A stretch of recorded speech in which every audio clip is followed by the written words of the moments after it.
I've followed Speedway since, 1962 at Windsor Speedway was my first meeting.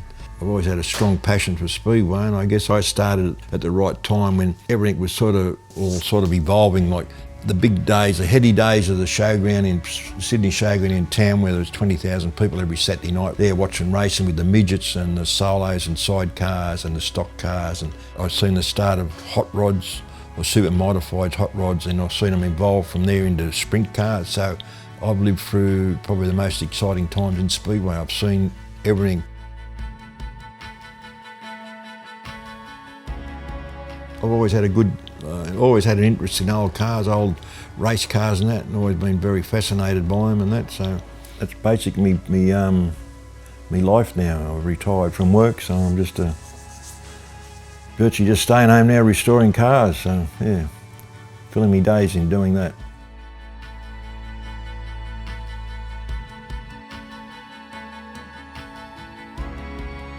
My latest creation, I've finished the Johnny Anderson Sprintcar, which is basically the first fully imported American sprint car to be brought into Australia. It's been probably a 20-year build. I was still racing sprint cars and still working 6 days, 7 days a week, so I didn't really have a lot of time to work on the car. So it was just basically, it was just sort of, when I had spare time, I worked on it. The car first came to Australia in 1972. Mike Raymond, the promoter of Liverpool Speedway, had seen the car in California at Sacramento in Johnny Anderson's father's workshop. Was sitting in the corner. It was just sitting there. They hadn't run it for a little while, so he said, would you be interested in bringing it to Australia? So they brought it to Australia. It had just a bolt-on cage. When it came to Australia, they put a wing on the top of it, pretty straightforward wing. It wasn't nothing elaborate, and Mike wanted a wing on it for when it raced here for publicity purposes and that.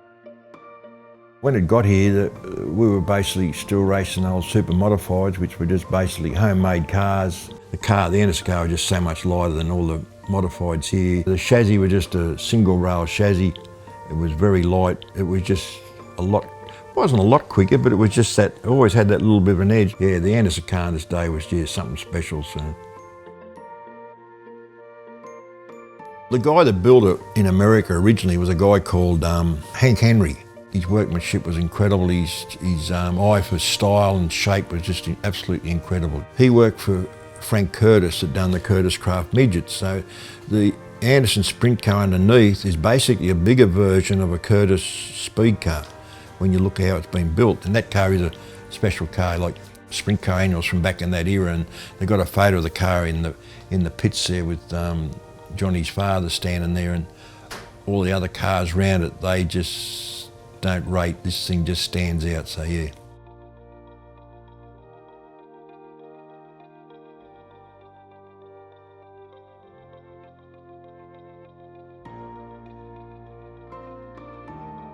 I happened to be in Darwin racing.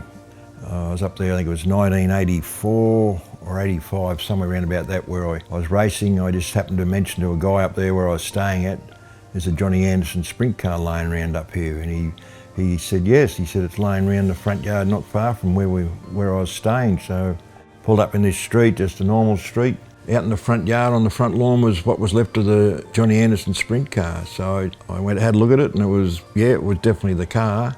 And I just asked the guy, I said, "Were you interested in selling it?" And he said, "Yeah." But I had $300 in my pocket, and I said, "I got $300 cash, are you interested in that?" He said, "Yeah, that'll do me." So I'll go and have a drink down the pub tonight. So I got the car for $300. The main part of the chassis was still there. There was a front axle spring, but no stub axles or hubs or anything like that. The front engine plate, back engine plate. What else was there? There was a fuel tank there, an aluminium fuel tank, which was the original tank. And there was a fiberglass tail that covered over the fuel tank, plus the back torsion arms, bars and stops, that was with it. So I basically had the car there, but there was still a lot missing, you know.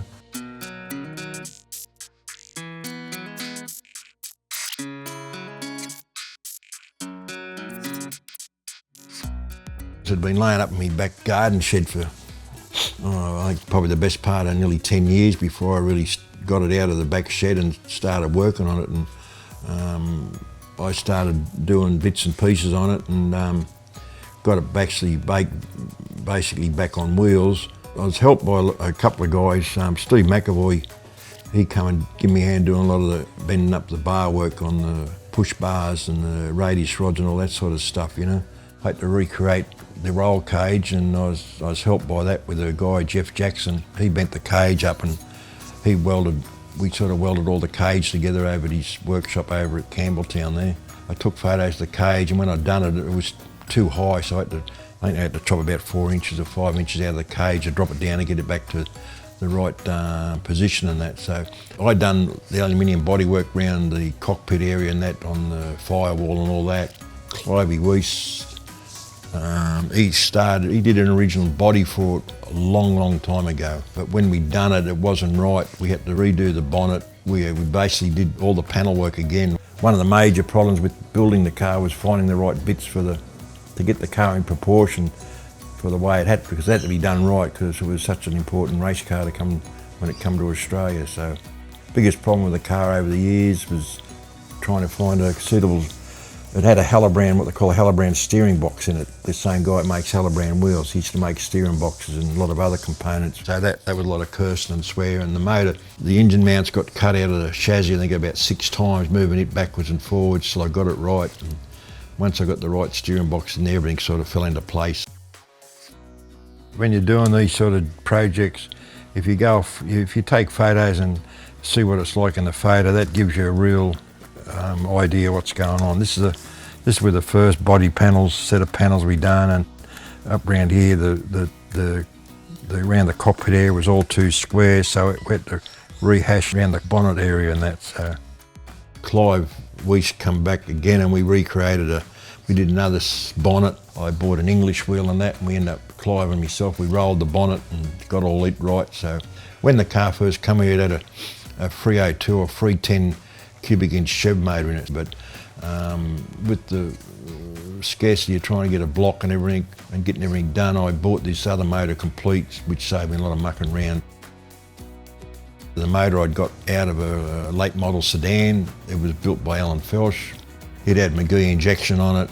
It was a steel block with, I think, early Brodex heads, probably dash 8s, or dash 10s, I'm not quite sure. It had a 3.916 tank, the crank in it with Carrillos and Venolia pistons and that, with a Vertex magneto. And what I did to keep the car in original thing was put a real small Hillborn, real early Hillborn in the 60s. I got early Hillborn injectors on it just to create the authenticity of the car and that, so yeah. All the Hallobrand wheels are just wheels I've acquired over the years at going to swap meets and different places and that. My good mate that sadly passed away, Storky, he done the differential in it, done the quick change diff for me. This is another funny story. When I bought the car in Darwin, it didn't have the original diff with it. And when I got home, a bloke rang me about 4 or 5 months later from Darwin. He said, "Do you want to buy the original diff?" It had a 2-inch Hallobrand championship diff in it. I said it should have G Rush stamped on the side plates of each with G Rush's name on the thing. He said, "God, you've got a good memory." I said, "Yeah, well, I remember I was in Rushy's workshop when Rushy owned the car and he'd stamped G Rush on it, so I guess if it ever got pinched or anything, they could always find it again." Burko down in Wollongong or Oak Flats, he done the extractors. They're all sand-bended, all done by hand, by a sand bend and that, so he done the extractors, the tailpipes and all that. The chrome grille on the front of it was done by a guy in America, a guy called Jerry Weeks. He used to build a lot of Indy cars and that, and Jerry done the nose grille for me, which I'm very indebted to, because I know he didn't want to do it because he wanted the complete nose to be sent to America, but I only sent him a fiberglass copy of just round the front. But a good mate in America, Peter Nunn, only that he knew Jerry Weeks really well, he sort of eventually got Jerry round to doing the grille. I was very lucky to get that done. The tail is a fiberglass tail that goes over the tank. That come with the car, that was a big help because it was a bit of a unique style of tail, which I've never seen the moulds. There's no moulds in Australia for that style of tail. Rod Bowen, when he was painting all the panels, Rod spent a lot of time getting the tail right. Yeah, his perseverance and that, or patience sort of to fix the tail, the way it's turned out was fantastic. So Rod did the rest of the paintwork on it. He done all the metallic blue and the white and the red and everything.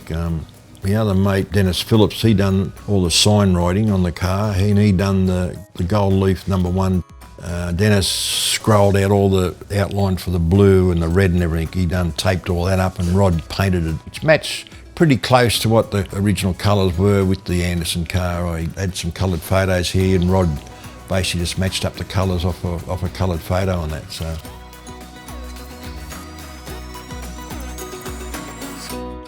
It's basically a bit of a mad rush the last 12 months to get it ready for the Australian title because I'd sort of committed to have the car finished for that. So I was fortunate I had all good people around me and they come to the party and that was finished for the Australian title by the end of January. So yeah.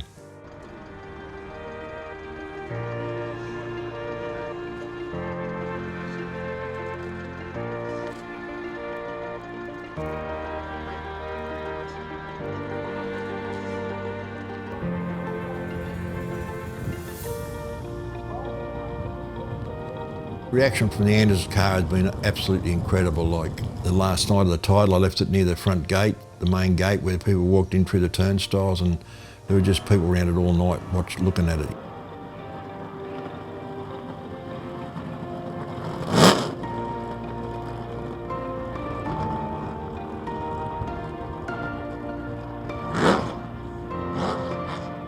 After I had a run round, I brought it back and it was in the pits and there was just that many people come up looking at it and just couldn't believe what they were looking at. So, and people that remember it back in the old days, you know, they were just fascinated to see it again. So yeah, it's brought me a lot of pleasure in that and been absolutely fantastic, you know, and then, you know, to see the articles in Street Machine on it, then the program, Parramatta, the Australian title program, put a free-page article on it. So yeah, it's been worth all the effort over 20 years to get it done, you know.